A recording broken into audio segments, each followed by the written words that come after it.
Brandon, thank you. KKTV was first on scene shortly after a fire broke out at a Colorado Springs hotel. It happened at the Days Inn on Rusina, just off Garden of the Gods and I-25. Firefighters received the call a little after 1 this morning. KKTV photojournalist James Egbert spoke with one man who almost got more than he bargained for. Just after midnight, we received a call from 911 for the Days Inn Hotel. One of the residents walked down to the front desk and notified the on-duty manager that there was smoke up on the second floor in the hotel. And when fire crews arrived 4 minutes after we got the call, initially they didn't see a lot of smoke coming until they came around one side of the building, noticed a little smoke building up. We did have one tenant that said he tried to grab an extinguisher, go upstairs to look for the fire, was overcome by smoke. I ran to try to go upstairs to the second floor where I saw smoke coming down from, and then when I got to that second level, I started getting overcome with the smoke because it was really thick. He's been treated on scene and released. We had plenty of water on the fire truck, and then they made a second connection. Another unit came in and was able to hook up to another water supply. So we had actually 2 hydrants that did work out of 3 that we tried. Now, there's no word on what caused that fire. It is still under investigation. Fit for the Trails and Open Space Coalition in Colorado Springs went off without a hitch very early this morning under the cover of darkness. More than 1,200 folks showed up for the 15th annual Starlight Spectacular bike ride. On the bright side this evening, 11 News photographer James Egbert will take us along for the ride.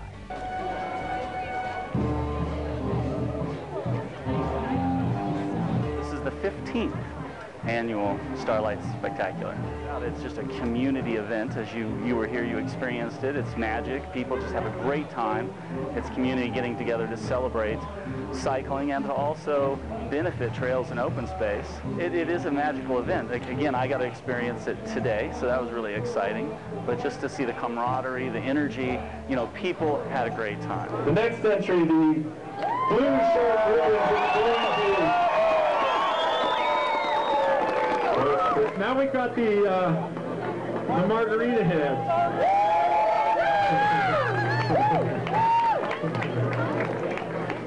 We had a pre-registration count of approximately 1,100, and we had a registration on site of just over 200 and something. Yeah, it's a great ride. The weather turned out much better than we expected with all the rain today, so lots of riders turned out for it. It's great.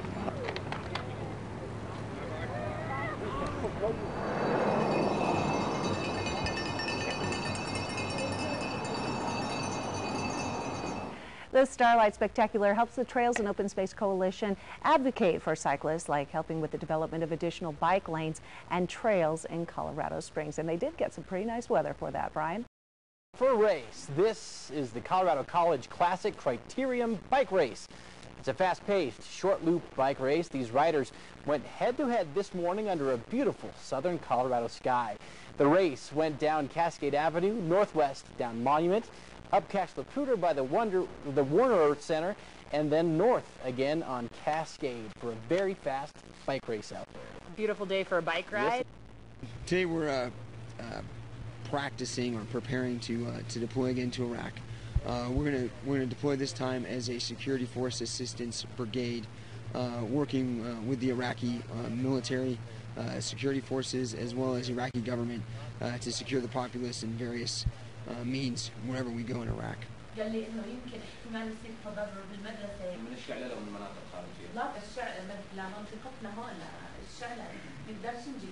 She's saying that we barely can cover the students. We've got role players that are actual Iraqis, at least Arabic speakers.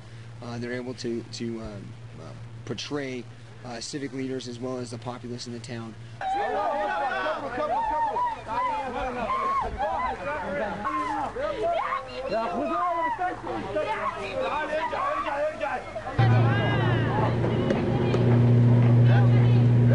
This is another great opportunity for us to train some of the best soldiers that we have in the United States Army to prepare to go to Iraq and hopefully complete what our nation is intended to do there.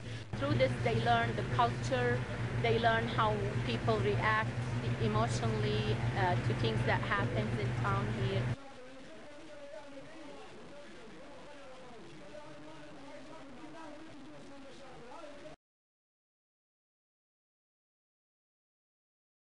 New tonight, investigators are now saying that smoking is to blame for a 2-alarm fire that heavily damaged 8 apartments and caused minor damage in several others over the weekend.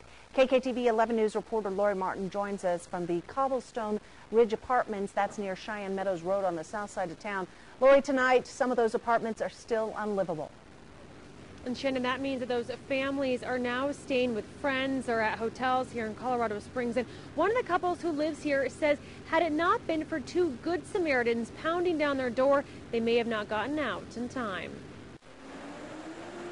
When firefighters arrived around 2:15 Saturday morning, 2 apartments were already doused in flames. Our neighbor was banging on our door and he went to answer it, and on his way to the door he saw the whole balcony orange in flames.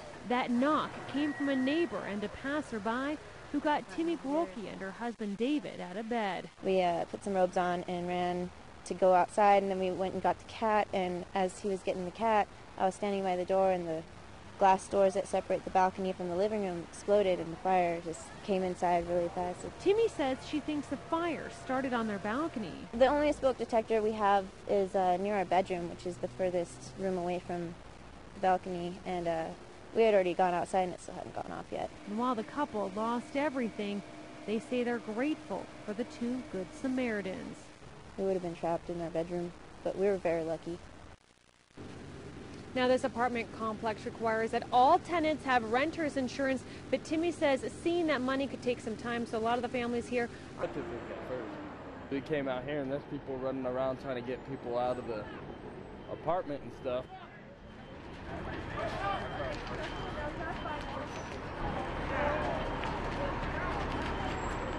That whole balcony right there is just engulfed in flames.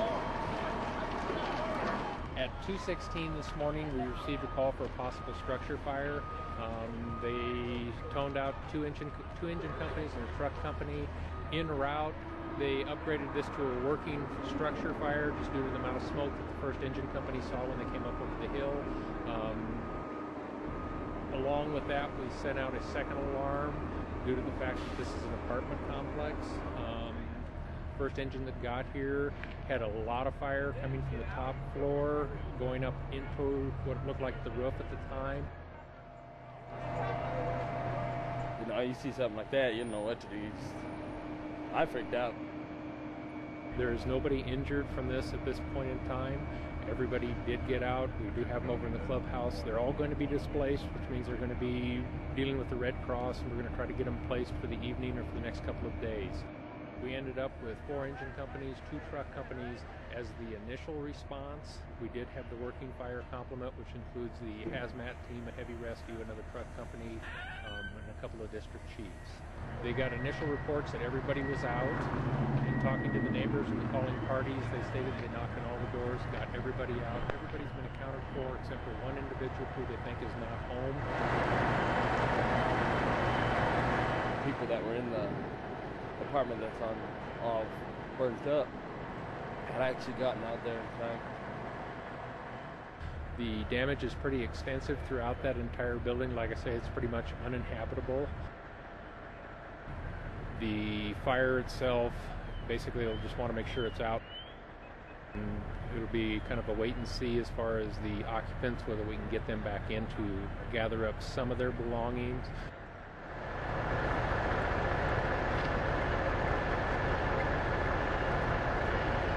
The initial response was 2 engines and a truck, which was upgraded to 2 alarms, which were another 2 engines and another truck. So you had 4 engines, 2 trucks as the initial response, along with the working fire protocol, which is going to be another truck company, a heavy rescue, and a hazardous materials team and a rehab unit.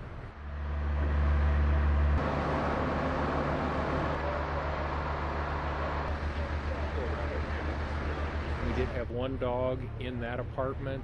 That dog has been turned over to the Humane Society. I don't know what the condition of the dog. We'll be working with the Red Cross to get them placed.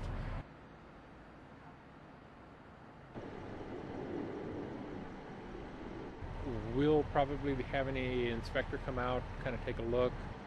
They do not want to disturb any of the evidence, just to make sure that if we're going to do an investigation that we can find out exactly what was going on. just glad everybody's all right.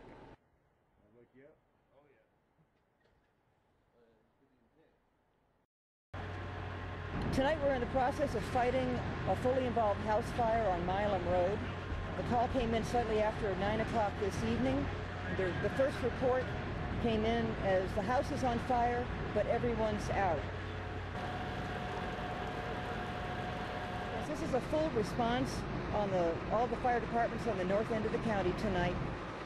Black Forest is getting help tonight from Falcon Fire Department, Tri-Lakes Monument, Larkspur, Westcott, also from the El Paso County Sheriff's Office and the rehab service of the Pikes Peak Firefighters Association. This house is just a little over 2 miles from Black Forest Station 1, so we were able to get units out here very quickly. When the first engine was approaching this scene, before they had even reached the scene, they did radio ahead to say that they could see flames and smoke through the trees before they had even arrived. When the first unit arrived on this scene, they reported heavy smoke and flames visible from the backside of the house. All of our mutual aid partners arrived very quickly tonight. We have automatic aid agreements with all of the fire departments here that are our neighbors. So all of them receive the dispatch at the same time that Black Forest does. We don't have to call for aid specifically. They're already coming as soon as we get the word. So that helps our response time considerably.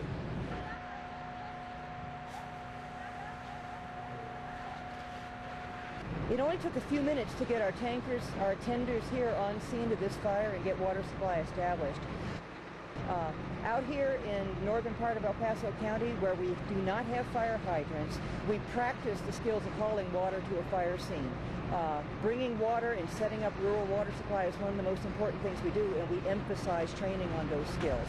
So everybody here, all of our neighboring fire departments, also have the same procedures for setting up this sort of water supply. This is standard procedure for us.